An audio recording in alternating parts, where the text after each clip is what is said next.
Jared. That dude, Jared. Oh, from Subway? I thought I was talking about Yeah, my that, uncle. that fool be fucking little girls and has like all kinds of child porn and shit on his computer. I was just sitting there like, what the fuck, homie?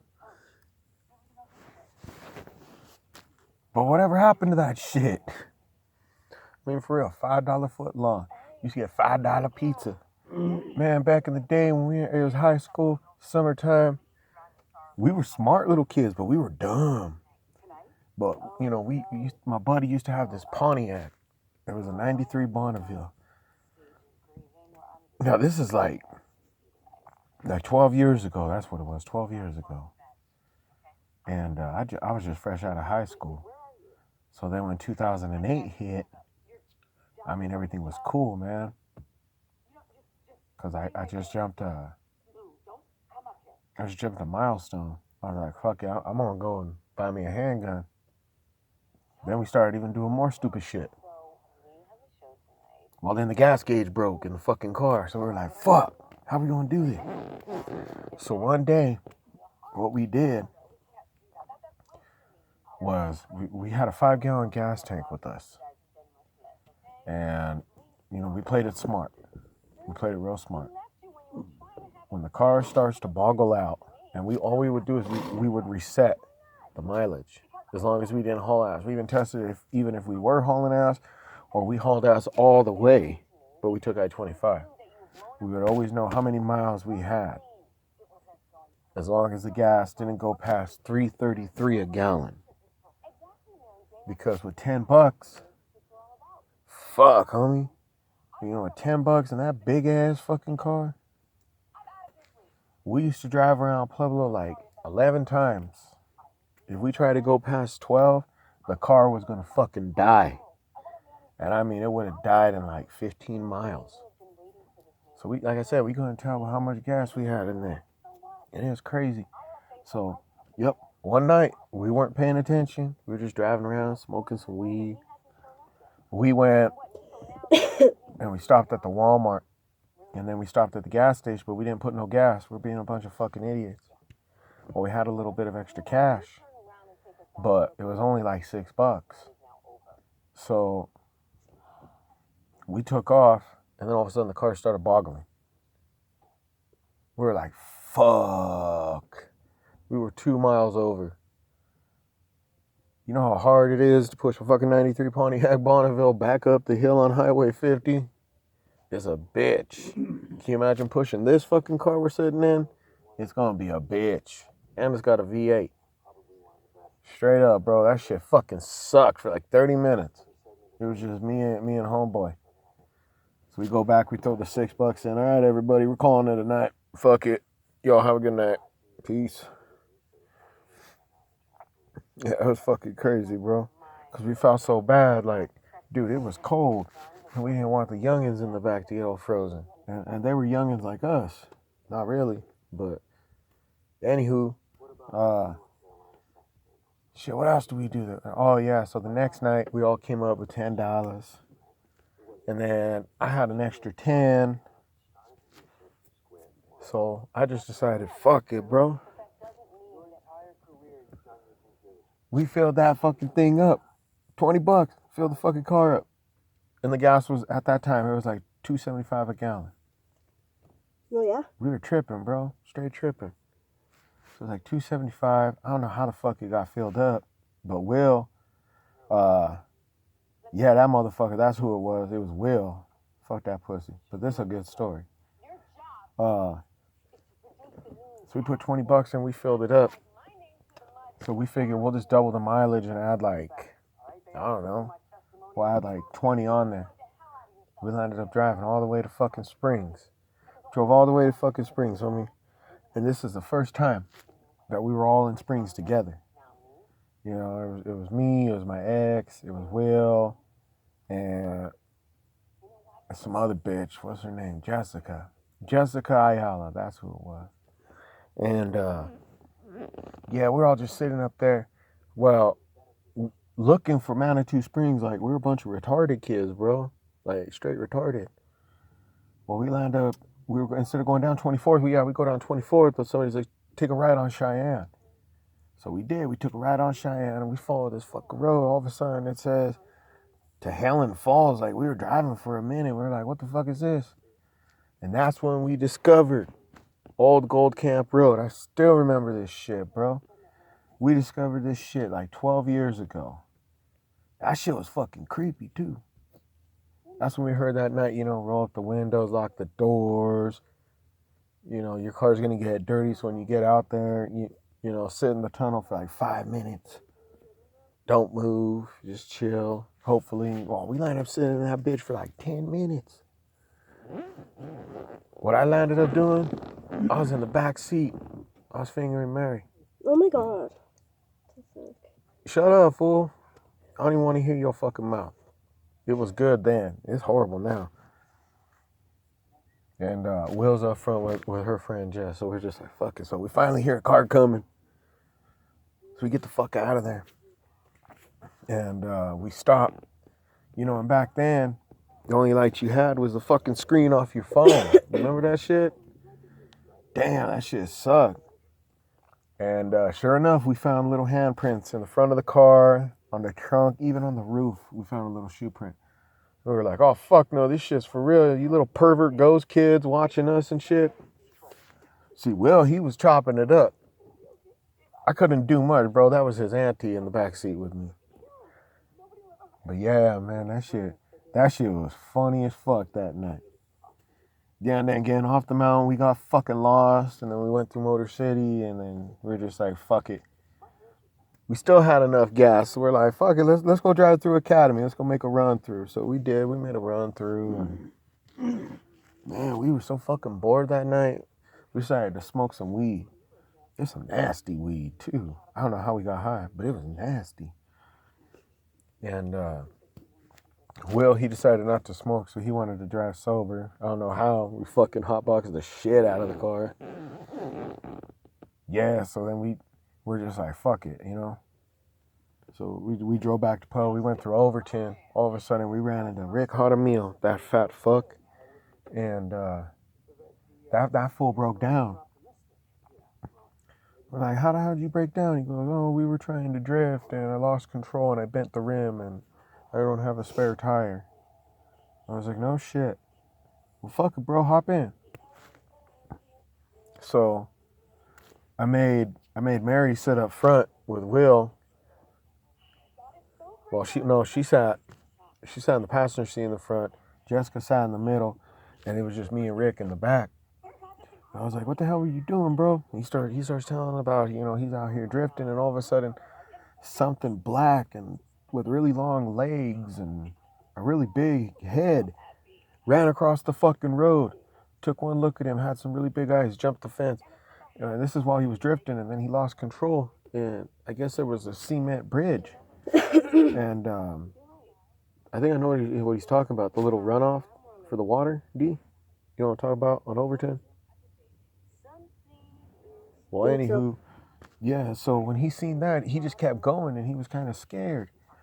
He's like, man, I was on the phone with, I think he said Preston or something. No, not Preston. What the fuck's that fool's name? Josh. Yeah, I was on the phone with his friend Josh. He was on his way or some shit. He's taking forever. Fuck no. We got Rick in the car. We got back to Pueblo. By the time we got to Rick's house, that motherfucker was barely leaving. Because Josh, he used to live around the corner from Rick. He was barely leaving. And Rick called me and goes, I'm already at my house, bro. Fuck, you take forever, homie. So we get back to his house. We stop at my crib. I dug through my piggy bank. Just to be on the safe side. So I had a bunch of quarters, nickels, dimes. Well, see, the loafing jug on Oakshire and Troy back then, you know what's crazy about that shit? Like, you could just bring a handful of change in as long as it was all separated, and they could tell you exactly what you have. Like, how fucking crazy was that shit? They would just weigh it out. And that's how I used to pay for my shit. So I was like, all right, cool, let's go get some gas. So Rick's like, hey, bring your AK. I was like, fuck it, all right. So I brought my AK with my 100-round drum, secondary 100-round drum, and I brought my other handgun. So go out to the loafing jug. We get like $14 in gas, so we throw it in there. At that time, we didn't know Rick had fucking money. Fucking asshole. Piece of shit. So we got the fucking spare tire up in the back. And Will was standing guard by the car. He had the handgun. And then me and Rick would switch off with the AK. So I had to teach him. He fired off 3 rounds.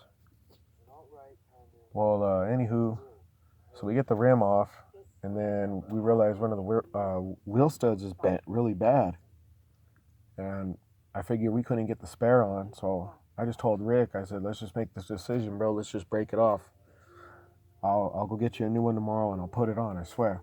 He goes, okay, do what you do. So I hit it with the hammer, got it off, put a spare tire on, boom. All of a sudden, Rick, he's freaking out. He's like, bro, look. And then Will starts freaking out. I look over, and I shit you not, bro, give or take maybe about 50 yards, 60 yards away, there was something walking by on 2 legs, just as Rick described it. But it wasn't making a sound. It wasn't making anything. You could hear her walking through the brush. And we're just like, all right, well, let's go. So I rode with Rick, and Freddie, you should roll down your window. check this out. So I rode with Rick in the truck. I gave the other handgun to Will. Whoa, that was creepy. So I gave the other handgun to Will, so him and Mary had a gun each. And then I rode with Rick with the AK. She got caught up. Bro, we got the fuck out of there. And all of a sudden, no sooner than I'm looking back, because it was like a full moon that night. Everybody's like, no, it was a werewolf. No, it was a skinwalker. I was like, no, it's probably a fucking weirdo in pajamas with some stilts on for all I fucking care. I don't know who the fuck that fool was. Or what the fuck it was. Well, anywho, make the long story short, this thing starts fucking running after us, bro. We're acting like a bunch of fucking, oh shit, go, fool, go. Rick's driving with the brights on. Will, he's trying to get the fuck out of there. And shit, we're doing at least about 90. Or in our speed, we lost the motherfucker. And yeah, we just kept going. So we called each other and, don't stop. Let's just keep going. So Rick's truck used to have this light in the back you could turn on. I forgot what the fuck that's called. Man, fuck you. And the boat you rode on. So anywho, Rick kept the light on.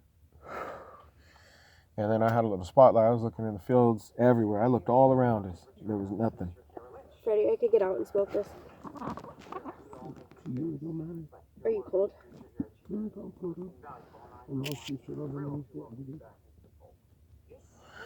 Forget this. We get back to Pueblo. And either we were tripping that night or it was real. So we get back to Pueblo and we stop at the Loaf and Jug over off right by University Park and Quan's Kitchen off of Highway 50. Or what is it, Jerry Murphy? Yeah, we're on Jerry Murphy. We're like, damn, did you guys see that fucking shit? Yeah, that's fucking crazy. It was fucking crazy. And Rick's like, he's like, yeah, I will, come here, check out the fucking rim. And then Rick's like, what the fuck? Dude, come check this shit out. And we were looking, and it was in the bed of the truck. Bro, it literally looked like some big ass humanoid Bigfoot footprint. But it was weird, bro. It was like it was wide, but it was a short foot. Like, it was really creepy. And they were all over the back. Even we found one on the roof of the truck. And we were like, what the fuck was that? That must have been what the fuck that was. So we decided, hey, man, if that thing was chasing us and us walking in the truck, it probably got your scent. That's how high we were. We decided to drive all the way out to fucking Bishop's Castle. All of us. Yeah. That's when we found out Rick had money. A little bastard. Well, see, this thing, when we were just barely starting to go and turn around, we were doing about maybe 30. And this thing was catching up to the truck. Once we did about 35, give or take. I mean, yeah, 35. That's when that thing couldn't catch us no more. I mean, it ran for a little bit, but then it just like darted off. But see, Rick was convinced that, oh, it's got my scent, it's gonna come after me. Oh, I'm gonna die, motherfucker. And yeah, so we stopped at the IHOP, fucking ate like 2 Grand Slams a piece. Rick paid for it. Rick filled the fucking tank up in the Pontiac, and he filled his truck up. We drove all the way to fucking Bishop's Castle, and we stood up there for the whole fucking night. But see, what I did was I told Rick to stay right here because we had enough gas. So we went back to my house. So everybody's all fucking paranoid and shit. I'm like, what the fuck y'all paranoid over? So I landed up getting my shotgun, my Tech 9. Shit, what else? I grabbed my Panther AR. A backpack full of fucking magazines for the handguns, bullets, all kinds of shit. Because that's how fucking paranoid they were, because they didn't feel safe with 2 handguns and an AK. Like, fuck, man. I had at least about a good 100 pounds. So anywho, we go up there, we chill at Bishop's Castle. In the fucking castle the entire night. We start like a fire inside of the fucking fireplace. It was actually pretty nice. We got scared though, like we all tripped. We thought that thing followed us out there, like it was like a demon or some shit. No, it was a fucking bear snooping around, but he couldn't get up the stairs because he was retarded. I mean, we were retarded, but yeah, that bear left. So then that morning, we're all walking out of fucking Bishop's Castle, bro, and you got some tourists walking up. I don't know where they were from. They spoke a different language. We're walking out with guns, you know. Good morning, good morning. Dude, they froze. They're just like, what the fuck? I don't know, bro. Like they looked English, but it was more like, howda, shishi, hootie, hootie, booty, gurger. Like, what the fuck? I don't know. Maybe some Russian bullshit. But yeah, we ended up going home, and I fell asleep. Fucking Rick stood up all fucking day and night drinking fucking Spike and Red Bull. And that's my story. Fucking dumbass motherfucker. It's funny,